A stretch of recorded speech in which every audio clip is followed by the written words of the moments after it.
When I first moved into my new apartment, everything seemed perfect. It was a small, cozy place on the top floor of an old building, with a great view of the city skyline. I was excited to have a space of my own, away from the hustle and bustle of my previous living situation. It was quiet, and my neighbors kept to themselves. The first few weeks were uneventful. I spent my days at work and my evenings settling into my new place, unpacking boxes and making the apartment feel like home. It was my little sanctuary, and I loved the solitude. But then, strange things started happening. It began with small, almost unnoticeable things. I'd come home to find the window slightly open when I was sure I had left it closed. Sometimes the lights in the kitchen would be on, even though I distinctly remembered turning them off. I brushed it off as me being forgetful. After all, I was still getting used to my new routine. Then I started noticing food missing. A carton of milk that should have lasted a few more days would be nearly empty, and leftovers I had saved would be gone. I thought maybe I was just eating more than I realized, or perhaps I was just being careless. Still, a sense of unease began to creep in.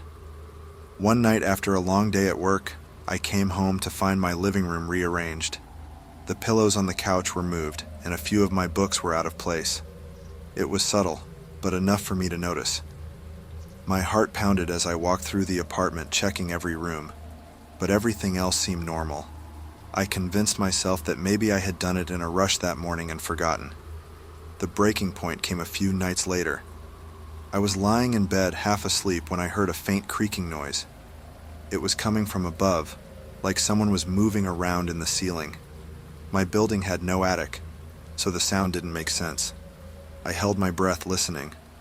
The creaking continued, followed by a soft thud. I sat up, my mind racing. The noise was too deliberate to be the house settling. I grabbed a flashlight and cautiously got out of bed. As I walked down the hallway, the sound grew louder. It was coming from the closet in the hallway, the one I used for storage. I approached the closet, my hands trembling. I reached for the doorknob, hesitated, and then slowly opened the door. I shone the flashlight inside, my eyes scanning the shelves. Nothing seemed out of place, just boxes and old clothes. Then, my light hit the back wall and I noticed something strange. The paneling on the back wall looked different, almost as if it had been recently moved. I pushed against it, and to my shock, it swung open, revealing a small, dark crawlspace behind it. A stale, musty smell wafted out. My heart pounded as I peered inside, the beam of my flashlight cutting through the darkness. The crawlspace was narrow, but it was clear someone had been using it. There was a small mattress on the floor, along with blankets, food wrappers, and a few personal items. My breath caught in my throat. Someone had been living there. Someone had been in my apartment. I stumbled back, my mind reeling. I fumbled for my phone and dialed 911, my hands shaking. As I explained the situation to the dispatcher, I heard a noise behind me, a soft shuffle. I turned around slowly, and there, standing at the end of the hallway, was a man. He was thin, with unkempt hair and clothes that hung off his frame. His eyes were wide and wild, and he looked just as startled to see me as I was to see him. We stood there for a moment, frozen, before he bolted toward the front door. I screamed and ran after him, but by the time I reached the door, he was already gone, disappearing down the stairwell. I slammed the door shut, my heart racing. The police arrived minutes later, and I showed them the crawlspace and described the man. They searched the building but found no sign of him. Over the next few days, the police conducted a thorough investigation. They found evidence that the man had been living in the crawlspace for weeks, possibly even months. He had access to the building's utilities and had been coming and going through a small hidden entrance that led to the maintenance tunnels beneath the building. The experience left me shaken. The thought of someone living in my apartment without me knowing, watching me, moving around while I slept, was terrifying. I moved out the following week, unable to stay in a place that no longer felt safe. I never found out who the man was or how he had managed to live undetected for so long. The building manager installed new security measures and the crawlspace was sealed off, but the fear lingered. Every creak of the floor, every shadow in the corner of my eye, reminded me of those nights alone, unaware that I was never truly alone. The memory of that hidden crawlspace haunts me, a reminder that sometimes the real danger isn't outside, it's inside. Hidden in the places we least expect, waiting and watching. After a long, grueling semester, I was finally back home for summer break. My parents had decided to take a last-minute vacation to Europe, leaving me to enjoy some peace and quiet in our old family house. The place was familiar, filled with the comfort of childhood memories, and I was looking forward to spending a few weeks relaxing before starting my summer job. The first few days were blissfully uneventful. I slept in, lounged around, and caught up on my favorite TV shows. The house was quiet and the neighborhood was its usual sleepy self.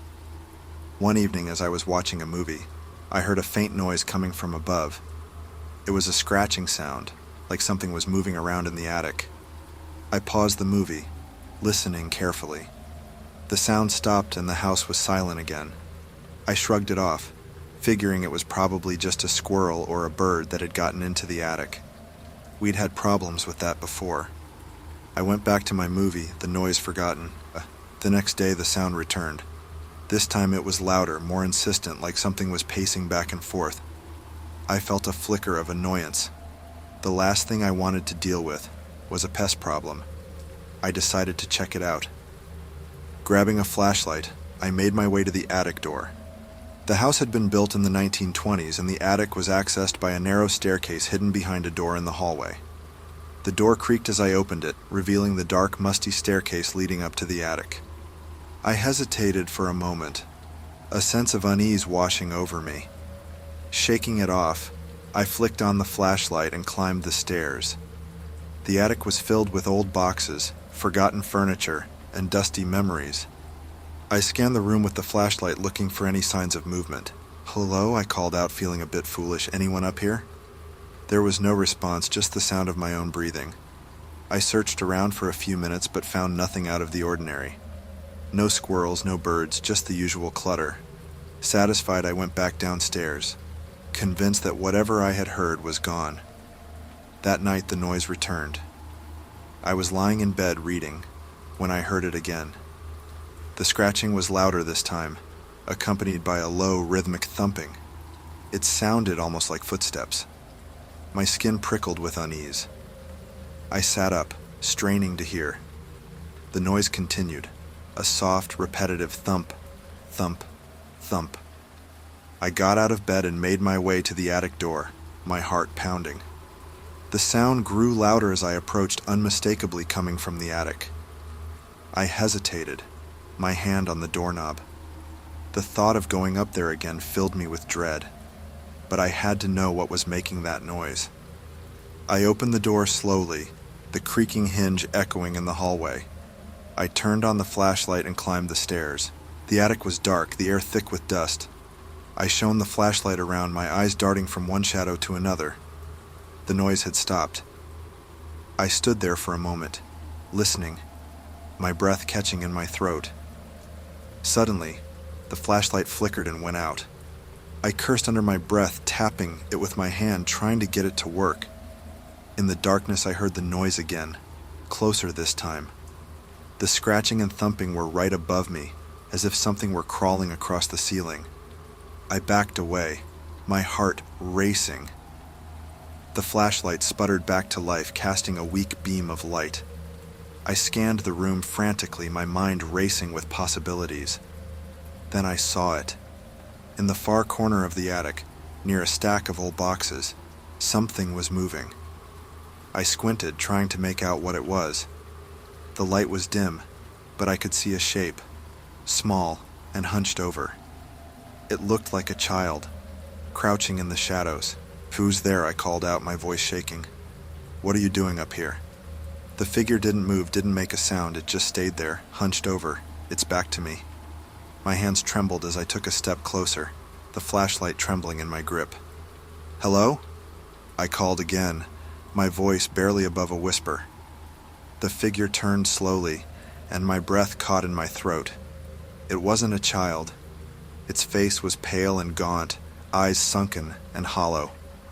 Its mouth was twisted into a grotesque smile, revealing sharp, yellowed teeth.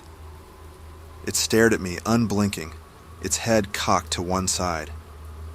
I stumbled backward, my heart hammering in my chest. The thing in the corner didn't move, just watched me with those empty eyes. I turned and ran, nearly tripping over my own feet as I scrambled down the stairs. I slammed the attic door shut, my hands shaking. I grabbed my phone and called the police, my voice trembling as I tried to explain what I had seen. They arrived within minutes, 2 officers who took my story seriously, though I could see the doubt in their eyes. They searched the attic, shining their flashlights into every corner, but found nothing. No sign of the figure, no evidence that anyone had been up there. They assured me that the house was secure, but I could tell they didn't believe me. After they left, I sat in the living room, my mind racing. I knew what I had seen. That thing in the attic wasn't human. It wasn't anything I could explain. I considered leaving the house, going to a friend's place, but something kept me there. Curiosity, fear, I wasn't sure. That night I locked all the doors and windows, leaving the attic door shut. I slept fitfully, waking up every few hours, listening for the noise. But the house was silent. The next morning I went back up to the attic, armed with a stronger flashlight. The room was just as I had left it, cluttered and dusty. But there, in the corner where I had seen the figure, was a single raven feather, lying on the floor. I picked it up, my hands shaking. I knew then that whatever was in the attic wasn't gone. It was watching, waiting. The attic wasn't just a storage space. It was something more, something ancient and malevolent. I left the house that day, unable to stay another moment. I never went back, never told anyone what I had seen. But the memory of that figure in the attic haunts me still, a reminder that some things are better left undisturbed. It started one evening when I was home alone, relaxing after a long day at work. I was scrolling through my phone, half watching some mindless TV, when I noticed a missed call. The number was familiar. It belonged to my friend Rachel. We hadn't talked in a while, so I was surprised to see she had called. I tried calling her back, but it went straight to voicemail. I shrugged it off, thinking maybe she had called me by mistake or had something quick to tell me, but changed her mind. A few minutes later, my phone buzzed again. It was Rachel's number. I picked up, expecting to hear her voice on the other end. "Hello?" I said. There was silence, followed by a faint crackling sound. I strained to hear, thinking maybe she was in a bad reception area. "Rachel, are you there?" I repeated. Still nothing. I heard what sounded like distant breathing. Then the call disconnected. I stared at my phone, a weird feeling creeping over me. I sent her a quick text. "Hey, Rachel, you called? Everything okay?" I didn't get a reply, and after a while I put my phone down, trying not to think too much about it. Maybe it was just a glitch, or she was having trouble with her phone. It wasn't until later that night, just as I was about to go to bed, that I got another call from her number. This time I answered immediately. "Rachel?" The same silence greeted me, but this time I heard a low, muffled noise in the background. It was hard to tell what it was, maybe static or whispering, but too faint to understand. I felt a prickle of unease. "Hello, can you hear me?" I asked, louder now, but there was no response, just that strange crackling. I hung up, feeling a bit unsettled. I sent her another text. "I'm getting calls from your number, but no one's there. Is something wrong?" No reply. I told myself it was probably just some technical issue, maybe a problem with her phone. But the calls continued. Over the next few days, I received several more calls from Rachel's number, always with the same result: silence, faint noises, and then nothing. It was starting to freak me out. I tried calling her again, but every time it went straight to voicemail. Finally, I decided to reach out to one of our mutual friends to see if they had heard from her. I called Sarah, who had been close to Rachel since high school. When she picked up, I could tell from her voice that something was wrong. "Hey Sarah, have you talked to Rachel lately? I keep getting these weird calls from her number," I said, trying to sound casual. There was a pause on the other end. You didn't hear?" Sarah said slowly. "Hear what?" "Rachel's phone was stolen a few months ago," Sarah explained. "She lost it at a party. She never got it back, so she's been using a new number ever since." "Didn't she tell you?" A cold shiver ran down my spine. "No, she didn't." "So you're saying the calls I've been getting, they're not from her?" Sarah's voice was tinged with concern. "Yeah, definitely not. She hasn't used that number for a while. Are you sure it's her old number calling you?" I checked my call log again, feeling my hands start to shake. It was definitely Rachel's old number. "Yeah, I'm sure," I said, my voice a little unsteady. "Someone's using it to call me, and there's just silence and static." There was a long pause on the line before Sarah spoke again, her tone now anxious. "That's really creepy. You should report it. Maybe someone's messing with you." I agreed, but after we hung up, I couldn't shake the feeling of unease. Why would someone use Rachel's old number to call me? And how had they even gotten it? I reported the calls to my phone carrier, and they assured me they would look into it. I also changed my number, hoping to put an end to the disturbing calls. For a few days, everything was quiet. I started to relax, thinking maybe it was just a random prank, or someone had mistakenly dialed my number. But then, late one night, I got a call from a blocked number. I hesitated before answering, my heart pounding. "Hello?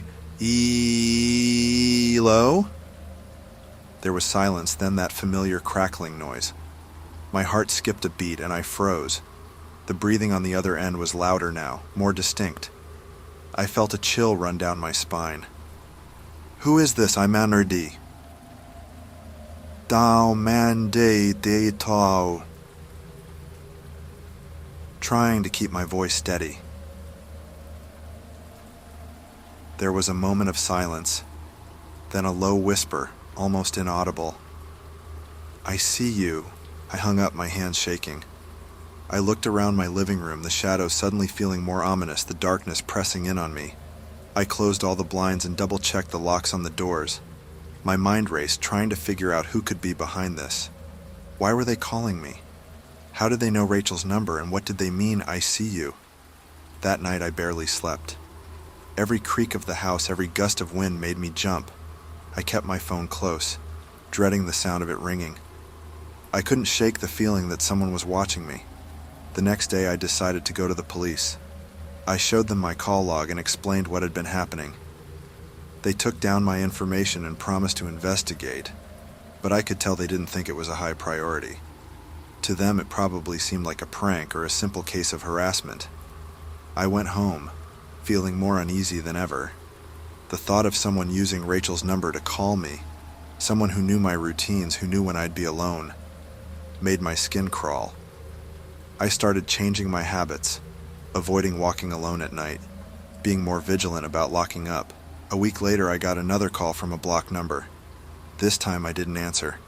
I let it go to voicemail, my heart racing as I listened to the message later.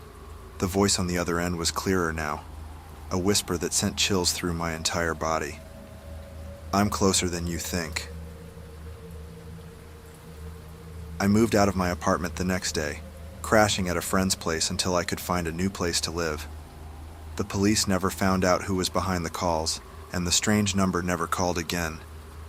But the experience left me shaken, always looking over my shoulder, wondering if I was being watched.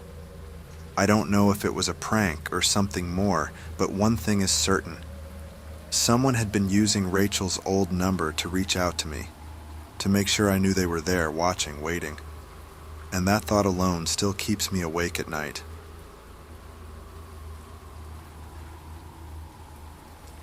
When we brought our newborn daughter Lily home from the hospital, Tom and I were exhausted but elated.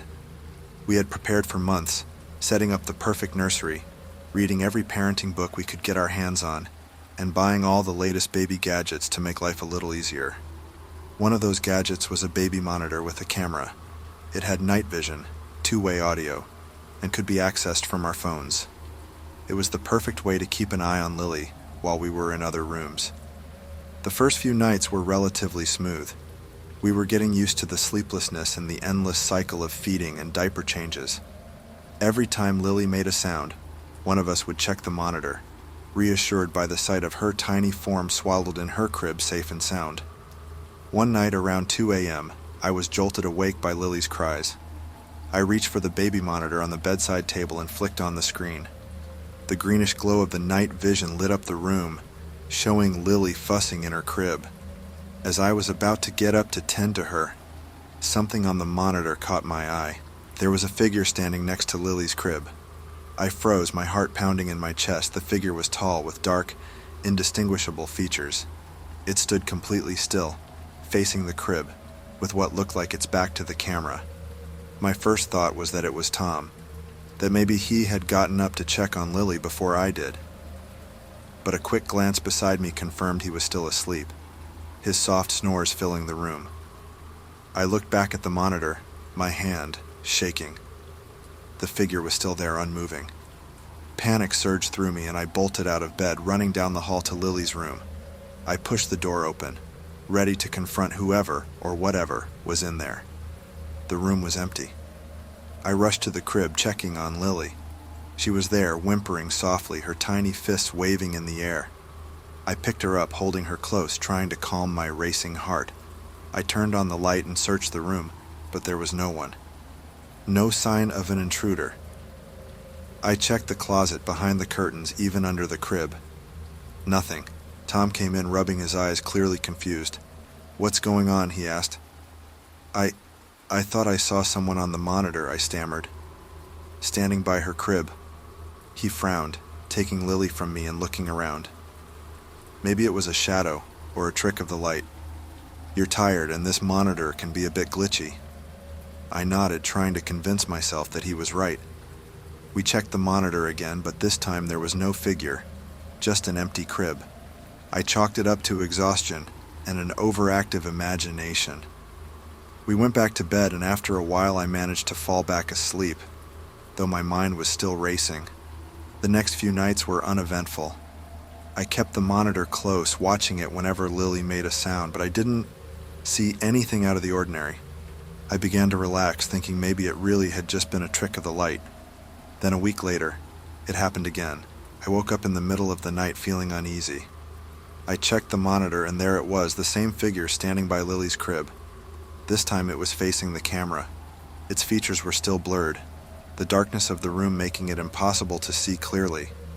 But I could make out the vague shape of a face, pale and expressionless, staring directly into the lens. My heart skipped a beat, and I shook Tom awake. "Look," I whispered, showing him the screen. He sat up, squinting at the monitor.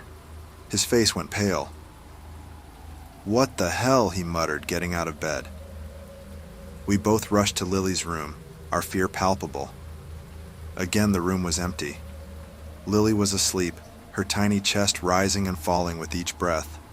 We checked every corner, every inch of the room, but there was no sign of anyone. The windows were locked, the door was secure. There was no way anyone could have gotten in. We were both shaken. Tom suggested moving the crib to our room for the night, and I agreed. We set up Lily's crib beside our bed, bringing the monitor with us. I couldn't stop thinking about the figure, the way it had stared directly into the camera. It felt like a warning, like something was watching us, waiting. The following morning we called the baby monitor company, explaining what we had seen. They assured us that it was impossible for someone to hack into the feed, that the monitor was secure. They suggested it could be a glitch or interference, but I wasn't convinced. I spent hours researching online, looking for similar experiences. I found stories about parents seeing strange things on their monitors, hearing voices, seeing shadows. Most of them were written off as glitches, but a few stories sounded eerily similar to ours. Figures standing by the crib, watching. That day we decided to get rid of the monitor. We couldn't explain what we had seen, but we knew we couldn't keep using it. We went out and bought a new one, hoping a different model would put an end to the strange occurrences.